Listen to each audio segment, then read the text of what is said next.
O amor que venceu a morte. O que é o amor? É apenas uma emoção passageira? Ou uma força que atravessa a dor, a vergonha e a própria morte? Há mais de 2000 anos, o amor teve um nome, um rosto e um coração humano. Chamava-se Jesus. Ele não veio coroado de ouro, veio coroado de humildade. Falava com autoridade, mas também com ternura. Onde havia desespero, deixava paz. Onde havia escuridão, deixava luz. E cada gesto dele revelava algo do próprio Deus. Tocar um doente, perdoar uma prostituta, abraçar uma criança. Mas essa história não é apenas sobre milagres. É sobre o preço de amar num mundo que não entende o amor. É sobre o que acontece quando a perfeição se entrega ao sofrimento por pessoas imperfeitas. Chega a noite do Getsemane. As oliveiras antigas balançam com o vento. A lua derrama luz prateada sobre o rosto cansado do Filho de Deus. Os amigos mais próximos dormem a poucos metros. Ele está sozinho. Jesus se ajoelha. O chão frio toca o seu corpo trêmulo. O coração bate forte, não por medo da dor física, mas porque ele sente o peso do mundo inteiro descendo sobre os ombros. Pai, se for possível, afasta de mim este cálice, mas não se faça a minha vontade, e sim a tua. O ar parece mais denso, o suor se mistura ao sangue que brota dos poros. Cada batida do coração traz o eco de milhões de pecados que ele decidiu carregar. É o momento em que o amor começa a sangrar. Os céus observam em silêncio. Os anjos aguardam uma ordem para intervir, mas nenhuma ordem vem. O Pai o observa, não como quem o abandona, mas como quem permite que o amor cumpra sua obra. As trevas também o observam. Elas pensam que estão vencendo. De repente, o som de passos e vozes corta a noite. Tochas se aproximam, lanças reluzindo. À frente vem Judas, um dos 12. Durante 3 anos ele ouviu a voz do Mestre, partilhou pão, viu milagres. Agora traz nos lábios o beijo que entregará o Salvador. Judas aproxima-se. A respiração pesa. Os olhos de Jesus o encontram, olhos que ainda o chamam de amigo. O beijo toca o rosto do Cristo. E o som das correntes ecoa. Pedro, tomado pela raiva, puxa a espada e golpeia um dos soldados. Jesus o detém. Guarda a tua espada. Se eu quisesse, o Pai me enviaria legiões de anjos. Em seguida, toca o ferido e o cura. Mesmo preso, ainda cura. Mesmo traído, ainda ama. Os discípulos fogem em pânico. A solidão envolve o Filho de Deus. Os soldados o amarram e o empurram pelas ruas escuras de Jerusalém. O Messias que curou, ensinou e consolou é levado como um criminoso. O amor é conduzido em silêncio pelas mãos do ódio. Do alto, o céu continua sem voz, mas na quietude do universo algo está sendo decidido. A salvação do homem está em marcha, e cada passo que Jesus dá naquela noite é uma escolha. Ele não é levado, ele se entrega. O julgamento e a flagelação. Os soldados conduzem Jesus pelas ruas estreitas da cidade. As tochas lançam sombras nas paredes. As pessoas acordam com o barulho e saem às portas, tentando entender o que está acontecendo. Alguns cochicham. É aquele que curava os doentes, o que dizia ser o Filho de Deus. Outros o olham com desprezo. A multidão que o saudou com ramos de oliveira agora observa em silêncio o seu Salvador acorrentado. Jesus é levado primeiro à casa do sumo sacerdote. Os sacerdotes o interrogam, buscando uma acusação que justifique a morte. Falsas testemunhas são apresentadas, mas suas palavras se contradizem. Jesus permanece em silêncio. Nem mesmo diante da mentira ele responde com raiva. Sua calma incomoda mais do que qualquer resposta. És tu, o Cristo, o Filho do Deus bendito? Pergunta o sacerdote. E Jesus responde: Eu sou. E vereis o Filho do Homem assentado à direita do poder, vindo sobre as nuvens. O salão se enche de gritos. Acusam-no de blasfêmia. Decidem, ele deve morrer. Mas os judeus não podem executar a pena de morte. Precisam da autorização de Roma. Então o levam até Pôncio Pilatos, o governador romano.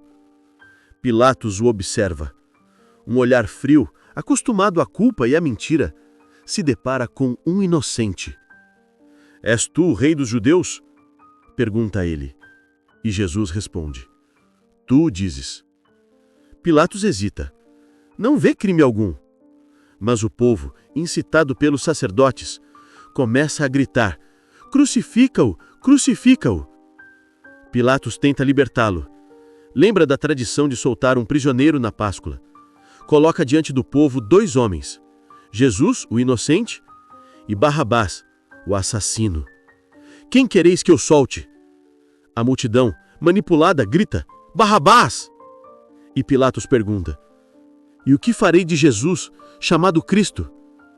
Eles respondem como um coro incendiado: Crucifica-o! Crucifica-o! Pilatos lava as mãos diante de todos e diz: Estou inocente do sangue deste justo. Mas ninguém é inocente diante daquele sangue. O homem que podia libertar o inocente escolhe agradar a multidão. O poder teme o amor, porque o amor não pode ser controlado. Os soldados levam Jesus para o pátio. O chão de pedra é frio. O corpo do Salvador está cansado, mas ainda de pé. Tiram-lhe as vestes e o amarram a uma coluna.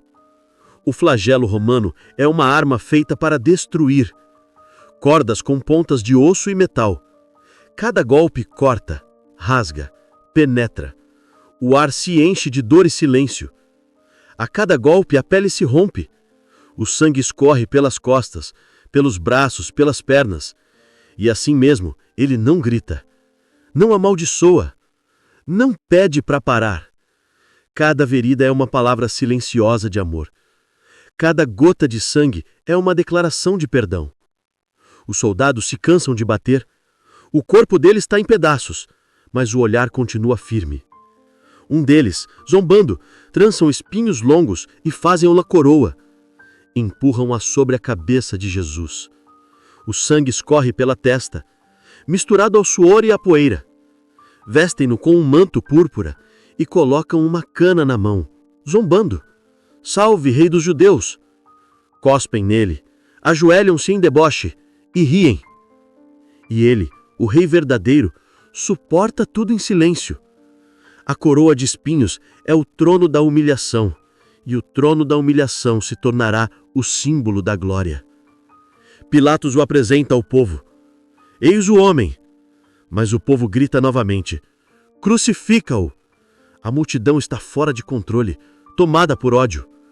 O mesmo povo que foi alimentado por suas mãos, agora o entrega à morte. Então Pilatos entrega Jesus para ser crucificado. O corpo ferido e coberto de sangue é entregue aos soldados. Eles o fazem carregar a cruz, uma viga pesada de madeira bruta. O homem que sustentou o universo, agora sustenta o peso da redenção. Enquanto caminha, o chão se tinge de vermelho. O ar cheira a ferro, suor e pó. As pessoas se amontoam nas ruas. Uns choram, outros riem, mas ninguém consegue desviar o olhar. No meio do caminho, Jesus tropeça novamente. Os soldados o empurram, impacientes, sem perceber que estão empurrando o autor da vida. Simão de Cirene continua a seu lado, ofegante, e enquanto ajuda o Messias a carregar a cruz, percebe que está participando do maior ato de amor que o mundo já viu. O caminho até o Calvário é longo. Cada pedra, cada passo, cada queda tem um significado. O Filho do Homem está refazendo o caminho da humanidade, levando sobre si o peso da culpa do mundo. O amor está sangrando. O amor está caminhando. O amor está vencendo. O caminho do Calvário e a crucificação. O peso da cruz se torna quase insuportável. O corpo de Jesus vacila, mas o espírito permanece firme. Cada passo é uma escolha consciente. Continuar amando. A multidão se aglomera nas ladeiras que levam ao monte, chamado Calvário. O céu começa a mudar de cor, como se o próprio universo sentisse o que está prestes a acontecer. O vento sopra com força, levantando poeira. Alguns choram, outros riem, mas ninguém consegue desviar o olhar. No meio do caminho, Jesus tropeça novamente. Os soldados o empurram, impacientes, sem perceber que estão empurrando o autor da vida. Simão de Cirene continua a seu lado, ofegante, e enquanto ajuda o Messias a carregar a cruz, percebe que está participando do maior ato de amor que o mundo já viu. O caminho até o Calvário é longo. Cada pedra, cada passo, cada queda tem um significado. O Filho do Homem está refazendo o caminho da humanidade, levando sobre si o peso da culpa do mundo. O amor está sangrando. O amor está caminhando. O amor está vencendo. O caminho do Calvário e a crucificação. O peso da cruz se torna quase insuportável. O corpo de Jesus vacila, mas o espírito permanece firme. Cada passo é uma escolha consciente. Continuar amando. A multidão se aglomera nas ladeiras que levam ao monte chamado Calvário. O céu começa a mudar de cor, como se o próprio universo sentisse o que está prestes a acontecer. O vento sopra com força, levantando poeira. Alguns choram, outros riem, mas ninguém consegue desviar o olhar. No meio do caminho, Jesus tropeça novamente. Os soldados o empurram, impacientes, sem perceber que estão empurrando o autor da vida. Simão de Cirene continua ao seu lado, ofegante. E enquanto ajuda o Messias a levar a cruz, percebe que está participando do maior ato de amor que o mundo já viu.